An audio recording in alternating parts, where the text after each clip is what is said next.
person here. I've been living here for 3 months, and my son and his wife used up all my savings. They treated me badly. I had enough, so I left quietly. Then, my son called me. Mom, what's happening? Tony sounded worried on the phone.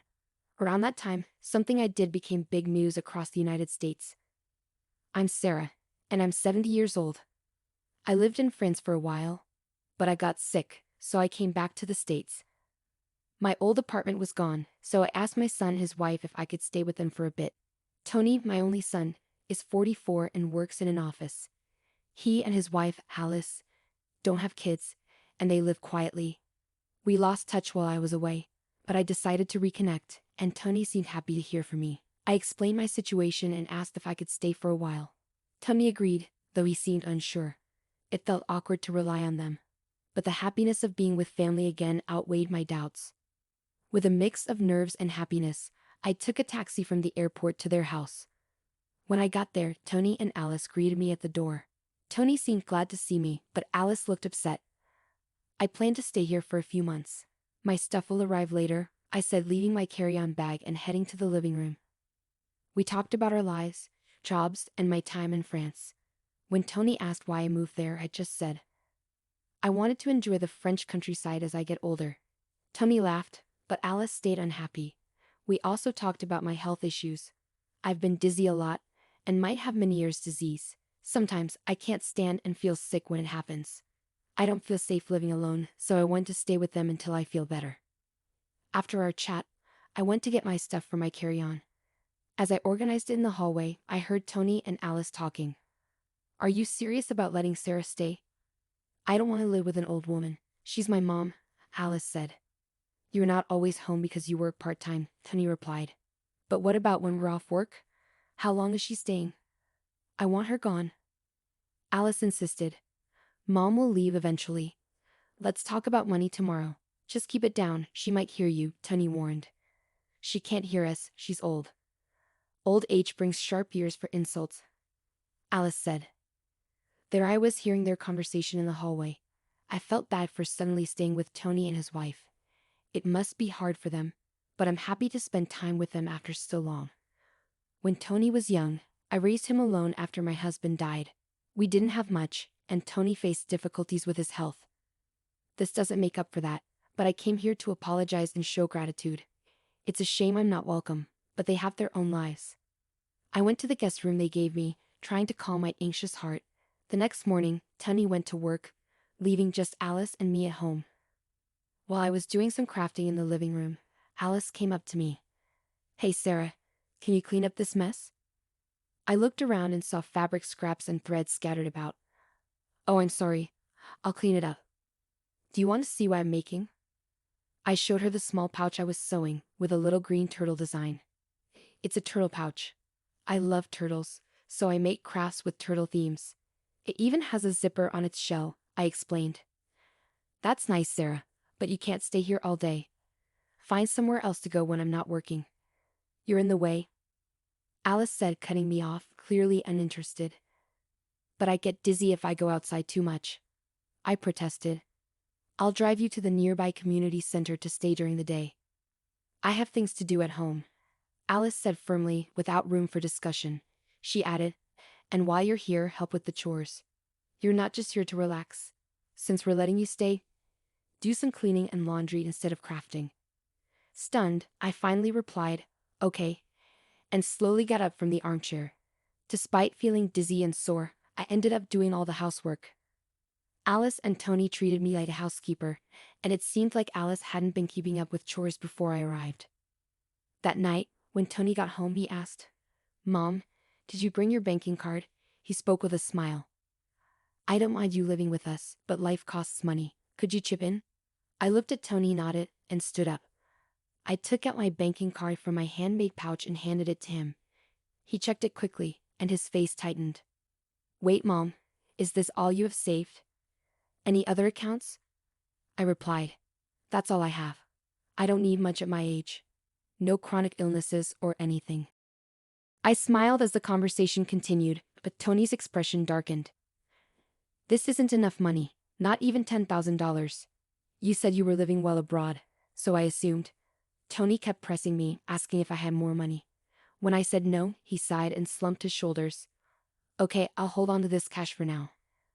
I'm doing you a favor by letting you live here, so this is the least you could do. After getting my account password, Tony took my bank and debit cards and left the room. That night, lying in bed, I could hear Tony muttering through the wall that separated our rooms. This is disappointing. I thought Mom was wealthy. Our household is actually struggling financially. We shouldn't have let her stay. We gain nothing from having her here. They sounded confident, talking openly in the next room. Maybe they wanted me to hear them. In my cold bed, I fought back tears of loneliness and sadness. The next day, since Alice had a day off, she drove me to the local community center. When I opened my bag to continue my crafting, I realized I forgot the fabric I needed at home. I hesitated to ask Alice to go back and get it. Luckily, my dizziness wasn't too bad that day, so I decided to walk home to fetch it since I knew the area well. As I approached the house, I glanced through the window and saw Alice with a man I didn't recognize. They seemed very close, and I hesitated outside for a moment before deciding not to interrupt them. It dawned on me that maybe they wanted me out so I wouldn't interfere with whatever was going on between them. Back at the community center, thoughts of Alice and the man kept swirling in my mind, so I decided to call someone for advice. From then on, I avoided bringing up the situation and continued interacting with Tony and his wife as usual. However, whenever I left the house, I made sure to leave a red turtle pouch conspicuously on the living room side table. 3 months had gone by since I moved in with Tony's family. By then, I had essentially become the household's maid. When I was home, I had to do endless chores, and when Alice was around, I was sent off to the community center. Most of my savings had been drained by Tony, who had a gambling addiction. He spent most of his free time on lotteries and slots, likely stemming from financial hardships he faced as a child. At first, I tried to talk to him about it, but it always ended in anger. After enduring 3 months of hardship, I reached my breaking point. One night before a long weekend, I decided to address something I've been pondering. Tony, Alice, I want to thank you for letting me stay with you. Tony, I know I caused difficulties for you when you were young due to our financial situation. I apologize for any trouble I caused, but I'm grateful. I presented a homemade turtle pouch from the table. It was green with a zipper on the shell. This is a token of my appreciation to both of you. I hope you'll accept it. To my surprise, neither Tony nor Alice showed any interest in my handmade gift. Mom, enough of that. Can't we access some funds from your French account or something? Tony suggested. I already told you, there's no more money. Look, I put a lot of effort into making this. Can't you accept it as a gesture of love? Remember how happy you used to be when I filled the shell with candy and a bit of pocket money? Tony's irritation grew. I'm not a child anymore. I don't find joy in receiving something like this, Sarah. How much longer do you plan to depend on us? Frankly, it's irritating.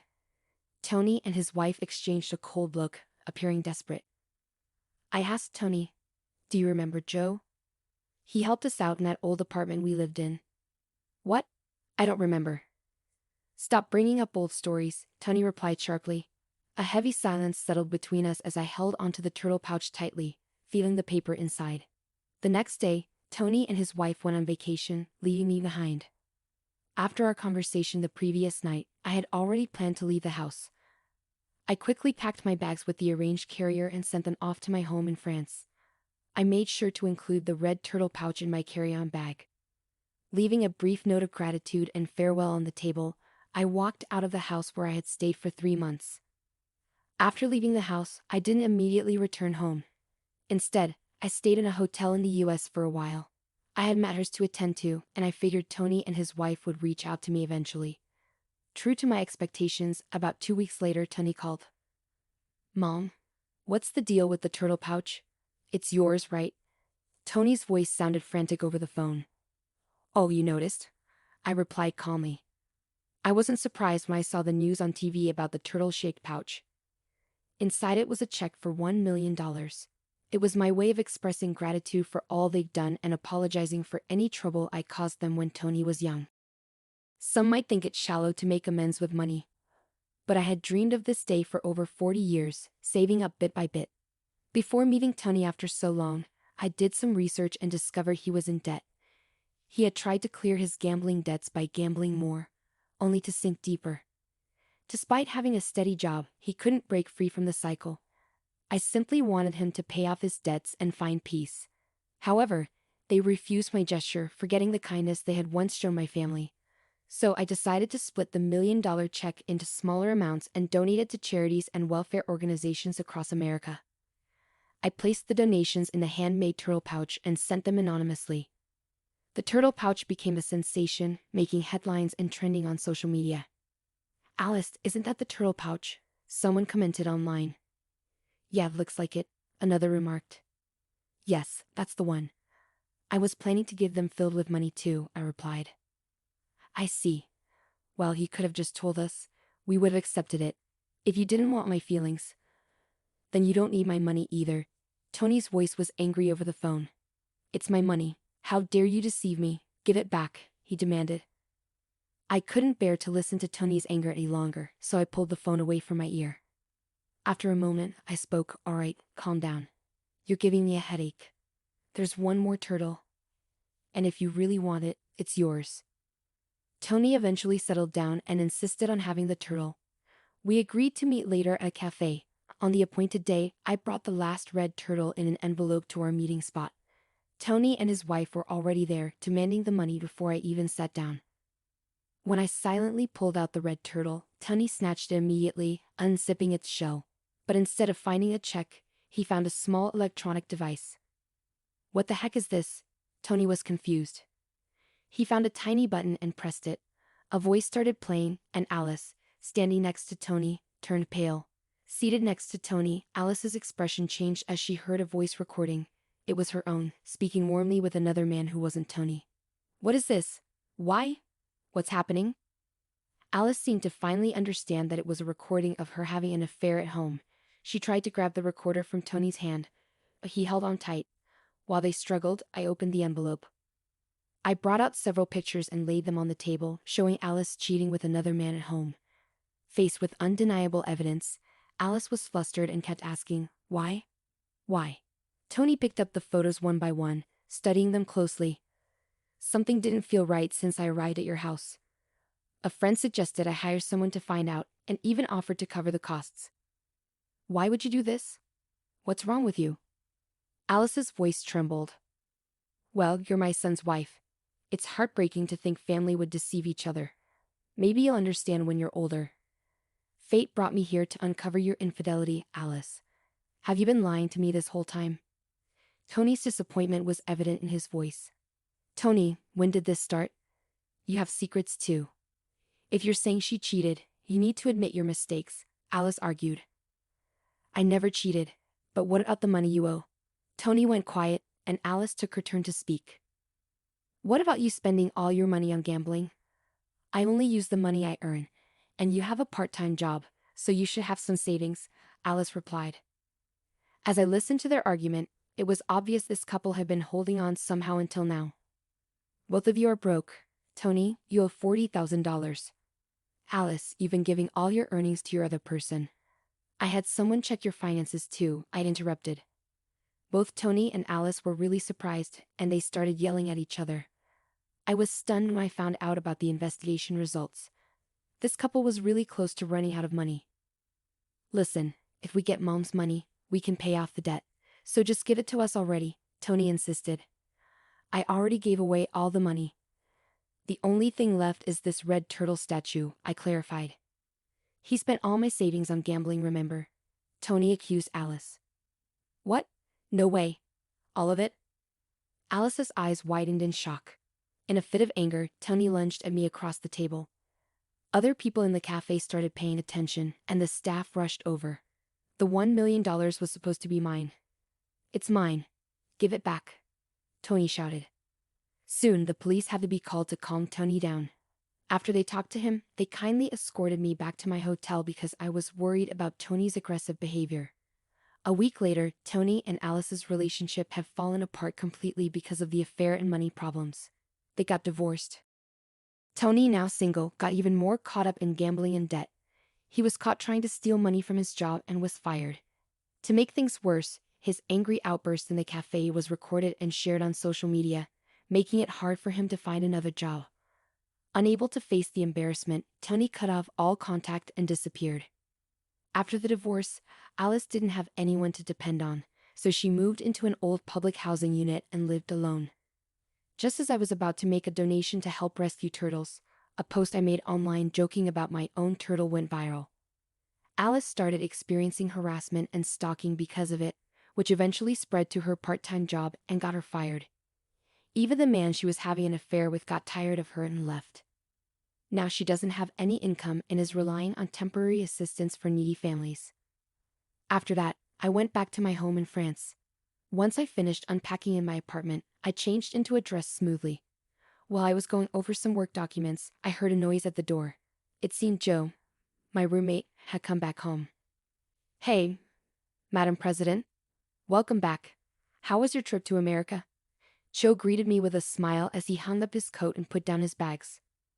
"Hey Joe, I'm back, and look. I brought back so many souvenirs," I said excitedly. "Wow, all my favorites. Thanks. I'll bring some to the storytelling event at the community center tomorrow," Joe said happily.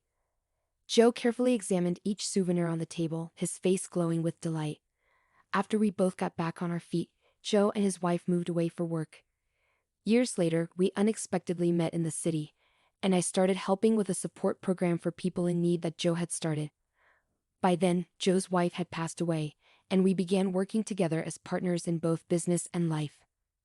I've been leading the organization since Joe retired a few years ago. What began as a small initiative by Joe and his late wife has grown into a large international organization over the past 30 years. Currently, our focus is on helping single moms raise their children. A few years ago, we moved to France to study their advanced support systems. While we've become well known in France, we're still not widely recognized in America. I plan to expand our activities there soon and wanted to spend some time with Tony and his family just as a mother before they found out about my work. In the end, I couldn't get them to understand how I felt. But that's their decision. Even though it was brief, I was happy to spend time together as a family. Now at 70 years old, I believe age is just a number. There's still so much I want and need to accomplish. I straightened my back in my dress and began pondering my upcoming international speech for tomorrow.